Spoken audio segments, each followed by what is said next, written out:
AqMarksman here with a tutorial for recording on a Mac with an HD PVR. You're going to need EyeTv, which can be bought off of elgato.com for about $80. But I had to get mine in person with the bundle pack for about $120, so don't feel bad about spending the $80. This is basically a tutorial for the new iMovie and new, well, not new, Final Cut Express and Final Cut.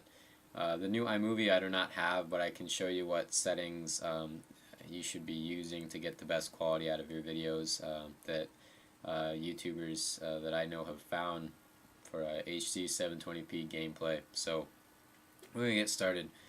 We're going to go to EyeTv, open that up. When you plug your HD PVR in and you get your little box up here recording, or you can hit this twice. Bring up your menu and the box the first time you hit it again, and then you'll just have your clean screen, which will widen up to this size once your PVR has been plugged in and it's on. Go under EyeTv, hit Preferences. I'm going to show you what you got to mess with here. You can leave it pretty much everything as default except for Devices.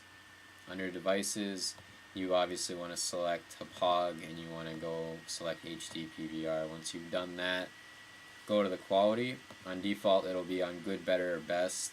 What you want to do is hit Custom, hit Edit, and instead of having it on the default, which is something like, it looks something like this, you want to hit constant bitrate, and you want to max the average bitrate out to 13.5 megabits per second.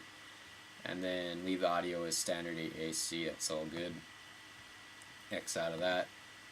Now, quick little thing here before you guys all panic, because I'm not showing you export settings.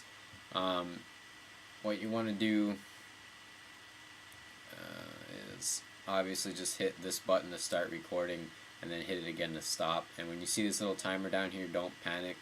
The cool thing about EyeTv is that say you miss like a amazing clip you wanted to record, you can just drag the marker back in time and hit record your clip, and you don't lose it like you would if you didn't have recording hit on another program or on your PC. So that's one good thing about EyeTv, and I really like the program. So once you're done with that, go over to the top right button and hit it, and that'll bring up your recordings. Now obviously you can organize these. I'm just going to show you something fast. Okay, so what you're going to do is, if say you just stop recording a huge clip, sometimes it'll say compressing or whatever right here, and it'll have a little bar. Don't worry about that, just let it do its thing, and when it stops, then you can mess with it. So go to your clip, whatever it may be. In my case it's this one. Right click it, go to Edit. You want to hit this guy at the bottom here to be able to select an area that you can export, and you can control, you know, where you want it to start, where you want it to end. And I have one selected already here. So what you want to do is hit it once you've had your your clip selected, the in and out, and just hit it so it's highlighted. Right click it, go to Export Clip, title it whatever you prefer. In my case, I'm just going to get rid of the date stuff here. And under Formats, this is where this stuff all starts that makes you guys all angry. I've tried everything. I've talked to all kinds of people. The best thing I can tell you for importing into Final Cut and Final Cut Express or Final Cut Pro, go down under QuickTime Formats and hit HTV 720p. If you're exporting and you're using the new iMovie from the iLife pack, or you just have a new Mac, you can, I believe you can export straight out of native formats, no re-encoding, H.264, which gives you a small file size and great video quality. So if you have the new iMovie and you're doing commentaries, I would recommend using this. But what we're going to do for Final Cut Express and Final Cut series in total, what seems to be the problem is the settings for that. So you're going to hit HTV 720p. Nice thing about this, it already saves it as an Apple Intermediate codec at all the preferred settings as 1280 by 720, 59.94 frames per second, and all of that. Don't hit options. Like, you don't need to mess with anything in here. It already, it saves it. That's what you want. Don't touch it. Now you're gonna hit save. I've already done that, so I'm gonna X out of EyeTv. Now, oh my god, lag. Okay, Now you're gonna get a little video file, and you're gonna go into Final Cut Express. You're going to import, or what I like to do is just save it to my desktop and then drag it in here. Once you've dragged it into the timeline, you can just double click it and then go under effects and add all your filters and your color correction. Once you've done that and you're ready to export, go to File, go to Export using QuickTime Conversion. This is very important. Hit that. That'll bring up a box and title it what you want as usual.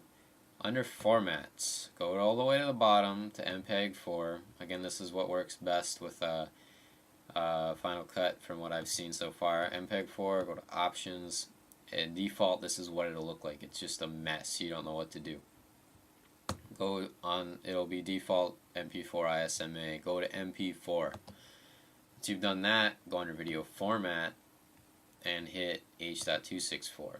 And now the data rate dictates how big the file size is and what the quality is. I recommend sticking with anything from 8,000 to 25,000. I've found 10 to 15,000 is pretty much the best for me, so I'm just gonna do that. I'm gonna go to image size and hit 1280 by 720 HD, which is the 720p image size format.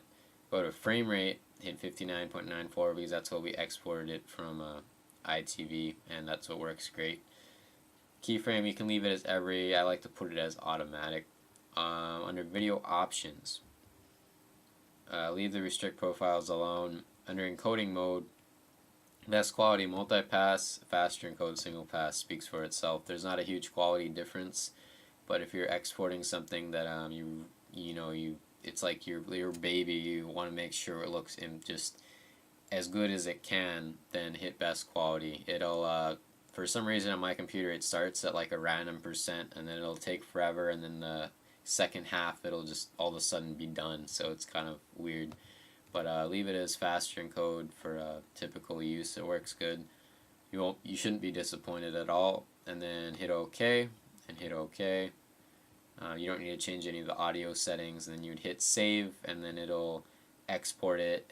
For a 10-minute video, it takes it takes me about an hour or a little less, depending. I'm running off of an old MacBook, so that's probably why.